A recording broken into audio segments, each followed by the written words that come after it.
Hello दोस्तों, नमस्कार। कैसे हैं आप सब लोग? तो दोस्तों, स्वागत है आपका मेरे यूट्यूब चैनल सुनील कौशल में। आज का वीडियो जो है स्पेशली पेरेंट्स के लिए, बच्चों के लिए है, लेकिन स्कूलों के लिए भी है। आज के दौर में एक ट्रेंड बन गया है कि बच्चे जैसे ही 10th पास करते हैं, माता-पिता हों, चाहे बच्चे हों, चाहे स्कूल हो, डमी एडमिशन का बहुत ज़्यादा एक क्रेज़ हो गया था पिछले 5-7 साल से। ये बहुत तेज़ी से बढ़ा। 10th क्लास के बाद बच्चा सोचता है मैं डमी एडमिशन लूँगा। पेरेंट्स भी सोचते हैं कि डमी एडमिशन लेने से क्या फ़ायदा हो जाएगा भाई, कोचिंग सेंटर में कोचिंग लेंगे और उसके बाद नीट का या पीएमटी का, खासकर साइंस स्टूडेंट्स जो हैं, कि टेस्ट देंगे और क्वालिफाई कर जाएंगे। क्यों लेंगे टेस्ट, क्यों वहाँ पे एडमिशन लेंगे, डमी क्यों करनी है? स्कूल में सुबह 7 बजे या 8 बजे से लेकर के 2 बजे तक स्कूल होता है। उसके बाद कोचिंग सेंटर जाना होता है, तो उतना टाइम नहीं मिल पाता है सेल्फ स्टडी के लिए या स्टडी के लिए। और कोचिंग सेंटर में जाएंगे तो लगभग 12 बजे से लेकर के 6 बजे तक लगातार हमारी कोचिंग 1.5 घंटे की चलेगी। उससे बहुत फ़र्क पड़ेगा। चीज़ें तो काफ़ी हद तक सही हैं। ये मतलब प्लानिंग तो बिल्कुल सही है, लेकिन इसके नुकसान भी उतने ही ज़्यादा हैं। दोस्तों, मैं खासकर पेरेंट्स को एक मैसेज देना चाहता हूँ। पिछले 25 साल से मैं एजुकेशन सेक्टर में हूँ और हमने भी पढ़ाई-लिखाई की है, रेगुलर पढ़े हैं, गाँव में पढ़े हैं, शहर में पढ़े हैं, ये मैटर नहीं करता है, लेकिन रेगुलरली स्टडी की है स्कूल में, कॉलेज में, यूनिवर्सिटी में। और हम उन सब लम्हों को आज भी याद करते हैं कि कैसे लम्हे होते थे, कैसे दोस्त होते थे, कैसे टीचर होते थे, क्या गाइड करते रहते थे, क्या बताते रहते थे, क्या हमने जीवन में गलतियाँ की, क्या हमें आज वो टीचर जो बताते थे, हमें वो कर लेना चाहिए था हम ऐसे सक्सेसफुल हो जाते, उस तरीके से सक्सेसफुल हो जाते। दोस्तों, it is called inductive inductive learning. कि जब हम किसी को देखते हैं, अपने माता-पिता हों, टीचर्स हों, माहौल हो, जहाँ पे भी हम होते हैं, वहाँ से कुछ ना कुछ हम सीख के आते हैं।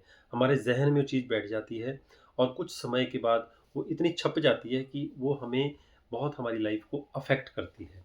बच्चे अगर 10th के बाद सीधे स्कूल 2 साल, क्योंकि ये सबसे इम्पोर्टेंट टाइम होता है 2 साल बच्चों के सर्वांगीण विकास का। हार्मोनिटिकल चेंजेज़ आती हैं बच्चों में। क्योंकि बोलते हैं ना, 10वीं क्लास तक मैं भी डफ़र था। मैं ऐसे अपने आप को डफ़र या यूँ कहें बहुत वीक, स्टडी में बहुत वीक रहा हूँ मैं। 10th क्लास तक दुनिया पता ही नहीं थी। यही नहीं था कि पास होना कि फ़ेल होना है। 10th क्लास तक ये आलम होता है बच्चे का। मैं अपने आप को एक एग्ज़ाम्पल के तौर पे रख रहा हूँ कि जब मैंने 10th में मेरे मैथ्स में सबसे कम मार्क्स हैं, बट मैं एमएससी मैथमेटिक्स हूँ। 10th के बाद जब 11th क्लास में एक ज़ोर पकड़ा पढ़ाई ने और मैंने नॉन मेडिकल रखा स्कूल में, तो टीचर ने बोला कि भई आपके बस का रोग नहीं है। एक थोड़ी-सी इरिटेशन भी होती थी, सर ऐसे क्यों बोल रहे हैं? वो एक समय ऐसा होता है कि हमारे अंदर की जो एक गर्म खून होता है, हमारी सोच बिल्कुल डिफरेंट होती है कि आई कैन, मतलब मुझे बोल कैसे दिया? ये चीज़ हमें सहन शक्ति देती है स्कूल में। 10th क्लास के बाद ये बदलाव हमारे अंदर आते हैं। एज़ ए लाइक आप अपने बच्चे के बारे में सोचिए, अपने स्टूडेंट के हिसाब से सोचिए, ये बदलाव आते हैं। ये पहला साल जो 11वीं क्लास का होता है, ये स्कूल में बहुत कुछ सिखाया जाता है। 12वीं क्लास में एक चीज़, एक एक डर होता है कि क्या मेरा +2 का पेपर क्लियर होगा कि नहीं होगा? वो डर हमें इतना मजबूत कर देता है कि हम लास्ट के जो 4-5 महीने होते हैं, वो डट के स्टडी करते हैं। वो हमें एक सेल्फ डिपेंडेंट बनाता है साल 2000 12th क्लास। 12th क्लास में जैसे ही एग्ज़ाम होता है, उसके हमारे रिज़ल्ट्स आते हैं, लेकिन इन 2 सालों में सिर्फ़ रिज़ल्ट की बात नहीं दोस्तों मैं कर रहा हूँ। इन 2 सालों में हमें टीचर्स से बहुत कुछ सीखने को मिलता है। बच्चों के बीच में एक बच्चों के में बहुत सारी हार्मोनिटिकल चेंजेज़ आती हैं। एक दिमागी तौर पर एक संतुलन बनना शुरू होता है, सहन शक्ति आती है। एक रेगुलर जब बच्चा स्कूल में जाता है इन 2 सालों में, तो जो 10 सालों में बच्चे में मैच्योरिटी नहीं आई होती है, वो इन 2 सालों में आ जाती है। तो क्या इसका फ़ायदा बच्चों को नहीं होगा आने वाले जीवन में? क्या इसका फ़ायदा जो संस्कार होते हैं, जो मोरल वैल्यूज़ होती हैं, इंस्टीट्यूट में तो वो होती नहीं। इंस्टीट्यूट में तो सिर्फ़ एक चीज़ होगी कि you have to crack this exam. अगर 200 बच्चा एक इंस्टीट्यूट में पढ़ रहा है, मेरा भी इंस्टीट्यूट चलता है, लेकिन मैं इतना ज़रूर कहूँगा आई मोटिवेट द स्टूडेंट्स कि आप स्कूल में ज़रूर जाया करो।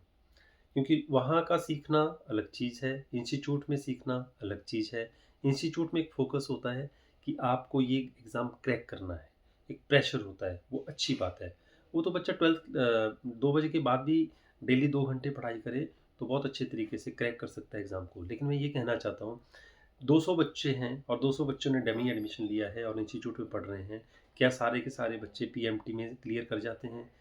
समटाइम्स 200 में से एक इंस्टीट्यूट के 200 की बात कर रहा हूँ, कितने ही इंस्टीट्यूट होंगे, हज़ारों, लाखों बच्चे जो अपीयर होते हैं, तो एक इंस्टीट्यूट से मुश्किल से 10 बच्चे भी अगर सेलेक्ट हो गए, मैं बोलता हूँ 20 हो गए, 30 हो गए, लेकिन 170 तो नहीं हुए ना।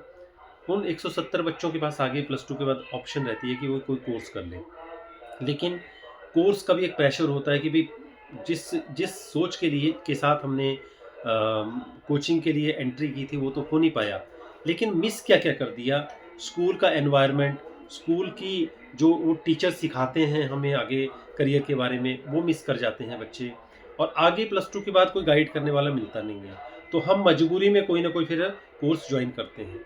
तो अभी मैं आप लोगों को एक और न्यूज़ देना चाहता हूँ स्पेशली पेरेंट्स को, कि अब सीबीएसई, स्पेशली सीबीएसई भी इस मामले में बहुत ज़्यादा टफ हो गई है कि डमी एडमिशन स्कूलों में नहीं होगी। ठीक है? बहुत ही कोई ऐसा कारण होता है बच्चा नहीं आ सकता, अलग बात है। स्कूलों में अब इंस्पेक्शन शुरू हो गई है सीबीएसई की तरफ से भी कि डमी एडमिशन बच्चों की नहीं होगी। अगर बच्चा स्कूल में, जैसे आप अपने टाइम को याद कीजिए, मैं पेरेंट्स को बोलना चाहता हूँ या टीचर्स को, कि कॉलेज में जब हम जाते थे तो बोलते थे कि 75% अटेंडेंस कंपल्सरी है। उसके बहुत पीछे कारण होते थे, साइंटिफिकली हम देखें, मॉरली हम देखें तो बहुत कारण होते थे, उस पर मैं डिस्कशन नहीं करूँगा। वही चीज़ अब फिर से शुरू हो चुकी है कि 75% अटेंडेंस बच्चों की स्कूल में होना ज़रूरी है। और जिस स्कूल में 75% बच्चों की अटेंडेंस पूरी नहीं होती है, तो पेरेंट्स को, बच्चों को भी इसके लिए ज़िम्मेदार माना जाएगा। ये अभी मैं न्यूज़ अमर उजाला और बहुत सारे न्यूज़पेपर में भी मैं पढ़ रहा था, तो मुझे लगा कि मैं वीडियो के माध्यम से एक तो आपको मोटिवेट करूं कि बच्चों, ये एक ऐसी एज होती है, स्कूल, कॉलेज, यूनिवर्सिटी, इसमें हम ज़िंदगी भर, मतलब उसके बाद जब निकल जाते हैं, 20-25 साल के बाद बच्चा बाहर निकल जाएगा, हम उन सभी लम्हों को याद भी करते हैं। वो भी हमें मोटिवेट करते हैं जीवन भर कि उस टाइम क्या होता था, उस टाइम टीचर क्या मोटिवेट करते थे, क्या सिखाते थे। कोचिंग एक पर्पज़ है to make your career, to get selected. तो मैं आपको सिर्फ़ इतना कहना चाहता हूँ, मेरे मतलब बहुत 20 साल पीछे चला जाऊँ तो मेरे बहुत अच्छे-अच्छे ऐसे दोस्त हैं जो जिन्होंने कोचिंग भी नहीं ली पर डॉक्टर बन गए। अब हम बोलेंगे कि बिरले ही ऐसे होते हैं, ऐसा नहीं है दोस्तों। मेरे मेरे पास एक वन ऑफ द एग्ज़ाम्पल है, माय फ्रेंड प्लस 2 तक के बाद उन्होंने सेल्फ स्टडी करते रहे, नहीं सिलेक्ट हुए। आफ्टर दैट ही डिसाइडेड कि मैं कोचिंग लूँ, लेकिन उसमें उनका कुछ हो नहीं पाया। तो आफ्टर दैट फर्स्ट ईयर में भी वो रह गए, उन्होंने बीएससी में एडमिशन ले ली कि मेरी पढ़ाई भी पैरेलल चलती रहे, तो डबल स्ट्रगल करना पड़ा, उसमें भी नहीं हुआ। सेकंड ईयर में भी उन्होंने लगातार टेस्ट दिया, नहीं हुआ। फाइनल ईयर में फाइनली बीएससी भी फाइनल क्लियर कर गए और उधर उनका रिजल्ट आया पीएमटी में, वो क्लियर कर गए। आज उनका एक बहुत बड़ा हॉस्पिटल है, लेकिन उनके अंदर, उनके जहन में तजुर्बा है कि उन्होंने कैसे स्ट्रगल किया था।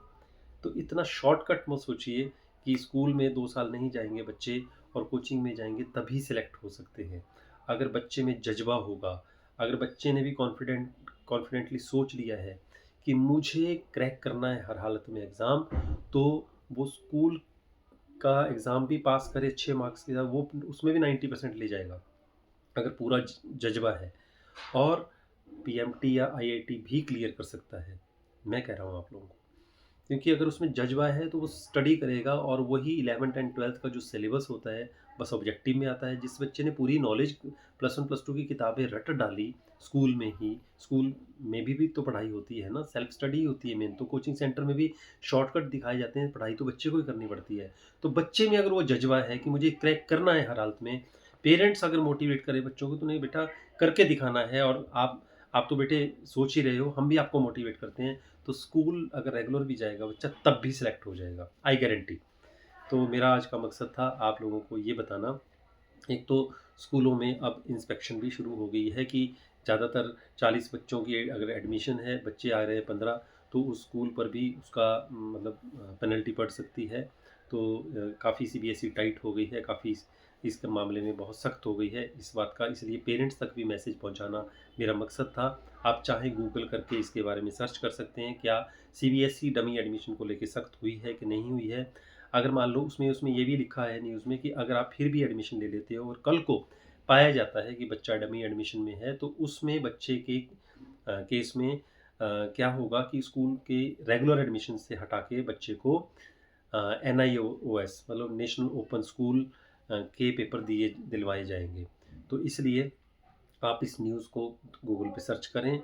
अगर आपको लगता है कि हाँ, ये न्यूज़ बिल्कुल सही है, तो थोड़ा आप अपने बच्चों को रेगुलर स्कूल भेजा करें, besides sending them into coaching centre, और डमी एडमिशन ना ही लें तो ज़्यादा मतलब बेहतर रहेगा बच्चों के लिए। मेरी कोई भी बात आप लोगों को बुरी लगी हो, हाथ जोड़ के माफ़ी माँगता हूँ पहले ही।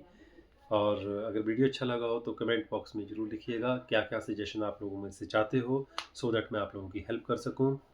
आप मेरे पेरेंटल कोचिंग भी चलती है। पेरेंट्स की जो भी प्रॉब्लम्स होती हैं बच्चों को लेकर के आज की डेट में, क्योंकि आज का दौर बहुत मुश्किल हो गया है बच्चों के लिए भी और माता पिता के लिए भी बहुत चैलेंजेस हो गया है। इवन मेरी टीचर ट्रेनिंग भी चलती हैं, तो अगर आप अपने बच्चों से रिलेटेड कोई भी जानकारियाँ मेरे से चाहते हैं, आप मेरे एक ऑनलाइन सेशन चलते हैं, आप डायरेक्टली मेरे से बात कर सकते हैं। आप मेरा नंबर नोट कर सकते हैं, 8219060820, 82-190-60-820। इस नंबर पर मुझे व्हाट्सएप कर सकते हैं। मेरे पेड ऑनलाइन सेशन चलते हैं पेरेंट्स के साथ भी, और साथ के साथ स्कूलों में के लिए भी टीचर ट्रेनिंग प्रोग्राम मेरे चलते रहते हैं, इन सभी चीज़ों को से रिलेटेड। तो what I mean to say at last that I wish best of luck to all the students, and I would like to say that whole my support is to the all parents and teachers and the schools also. But our motive is only कि our children should grow in their life, and we are always with them. With this message, I would like to say thank you to everyone for watching my video. Namaskar.